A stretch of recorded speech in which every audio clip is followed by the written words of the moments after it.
What's up, YouTube? My name is Thomas. Today we're going to talk about safety with the cryo chamber, because I know a lot of people are really nervous about it before they get in. Some people, maybe you're not nervous at all, but there are a lot of people out there who they really worry. You know, they hear that it gets negative 300 degrees in there, and they hear that nitrogen over here gets to literally like negative 400 something, and it's literally like one of the coldest things we have. It gets super close to the absolute zero. They hear that the cryo chamber is literally as cold as like Neptune or Pluto, and they're like, how is that safe? And I will tell you two things. So first off, it's a dry nitrogen gas. And so unlike water, unlike solids, like actual ice, it's not gonna pull the warmth from your skin nearly as quickly. That's number one. Number two, we've got a ton of safety features in here. So the cryo chamber itself is actually, I'll actually bring you around so you can see. It's got a detector right up here at the top for CO2. It's right where my finger is trying to go. Up, right there. This little white thing right there, that's a CO2 detector. We've got two of them in here. We got another one on the wall right there. And then I've got over here a fan right here. Whoop, the other way. So all three of those things help keep it ventilated in here. They make sure that like CO2 isn't get anywhere, and then we have this big old tube which comes with the new safety standard codes. So a lot of little things that make it safer. Not only that, the machine actually cannot be operated by yourself, period. So at all times, someone else is gonna be with you, walking you through it, and the door is just magnetic. It's just magnetic, so you can push it open anytime.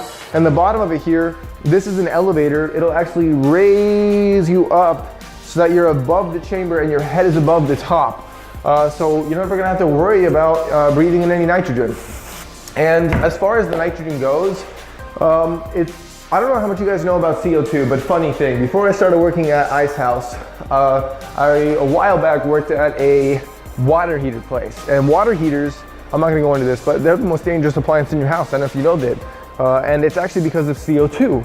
And CO2 is the same thing that's being emitted from that nitrogen, right? So here's the thing about CO2. What makes it dangerous is the fact that it takes a very long time to really make an impact. And that's what makes it dangerous, because basically it comes up as flu-like symptoms. You'll get a headache, you'll feel a little nauseous, you'll feel like you're getting sick, right? And you'll feel like sleepy, you'll want to go take a nap or something like that. That is the danger of CO2 right there. That's where the problem comes in. With something like cryotherapy, we have like all these sensors and stuff like that around, and you're not gonna just feel like terrible. You're not gonna just die. You're not gonna just pass out from breathing in a little bit of CO2. So it's not really like it's not a thing, right? It's not gonna happen. You know, the next thing I want to talk about is first off, well, not first off, but believe it or not, ice baths and cold water plunges are more dangerous than cryotherapy. And just so you guys can hear that, I'm gonna say it again. Ice baths are more dangerous than cryotherapy. More people die from cold water. Way more people die from things like that than this. Basically, you're not gonna go into the same like hyperventilated shock type situation.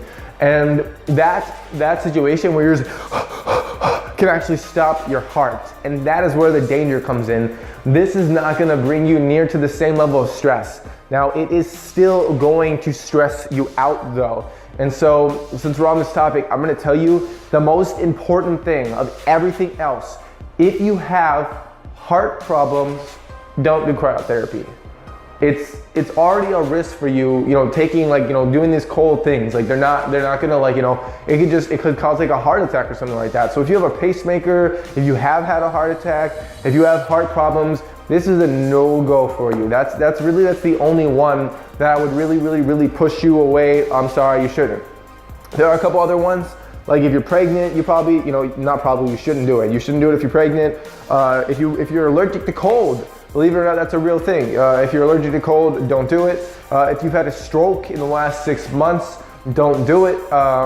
Those are all things that like you need to worry about. Things that are gonna be things that are big blood flow concerns, things that are like big stress concerns. Those are the kind of things you're going to want to stay away from. But overall, is it safe? Yes, it is safe. Cryotherapy has been around for 30 years. It opened, maybe even longer, maybe even 40. I believe it opened in the 70s. I believe off the top of my head right now that it was 1978, which would put us at now a clean 40 years, 40. In that span of 40 years, one person died. And that one person is very unfortunate. They were operating the machine by themselves. And the story just doesn't really make sense. I'm not gonna go into it right now, but it is an interesting case. But I'm totally convinced that this thing is totally safe. You're 100% good. I hope I explained everything to you all right. And if you enjoyed this video, please drop a like if you're feeling generous. Check out the stuff we got in the description. We've got more information. Till next time, guys. Till next video. Peace.